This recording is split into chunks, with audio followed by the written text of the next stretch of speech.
I believe that opportunities in life are endless, but time is limited.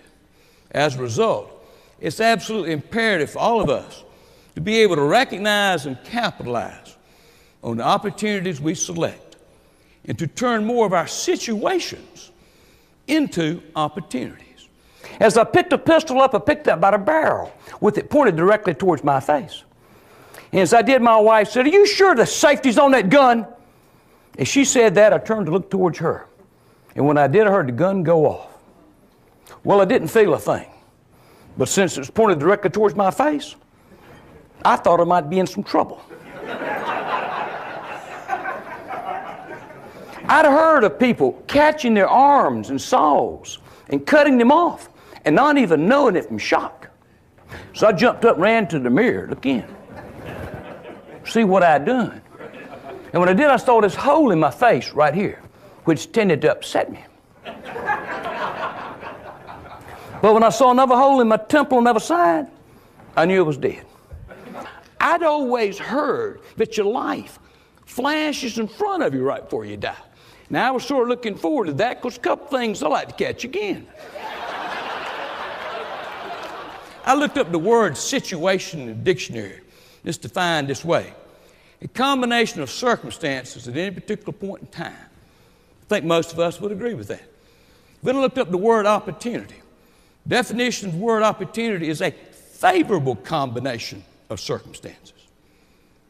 So in order to turn a situation into an opportunity, we look for a way to find some value that we can add.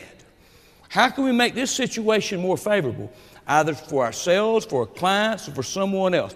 Another major learning point for me was that of a little bit more tolerance for other people who make mistakes.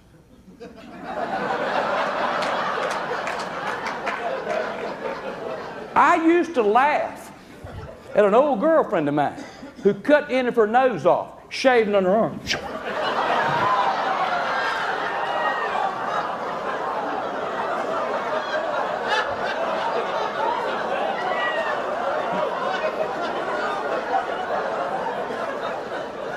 Just because you do something stupid doesn't make you stupid.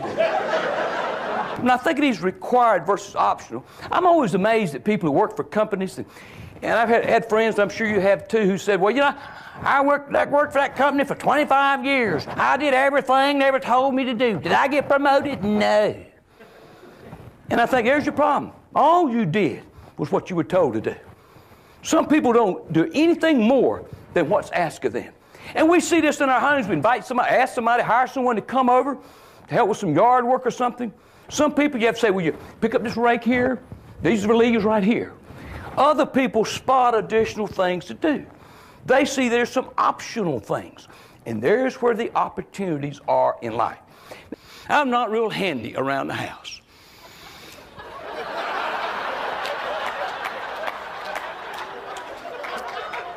I know that comes as a shock.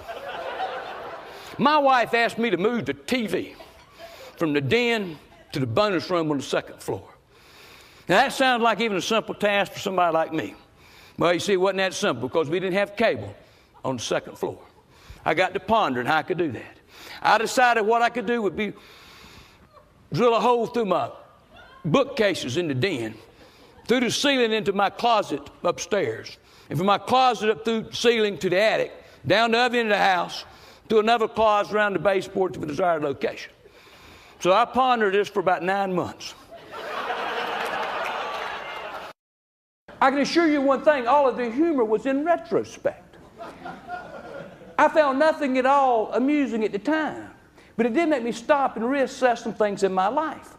I had previously thought, upon my surviving the jungles of Southeast Asia and returning to the land of the big PX, that I would live an average number of years.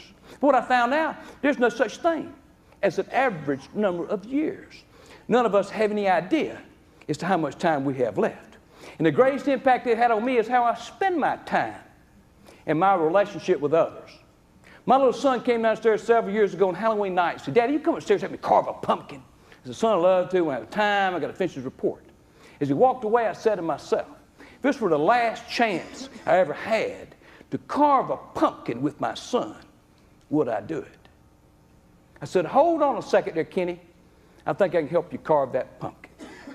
I viewed I was given one more chance to do something else in my life. But if you really think about it, each day that we get up, we're all given one more chance.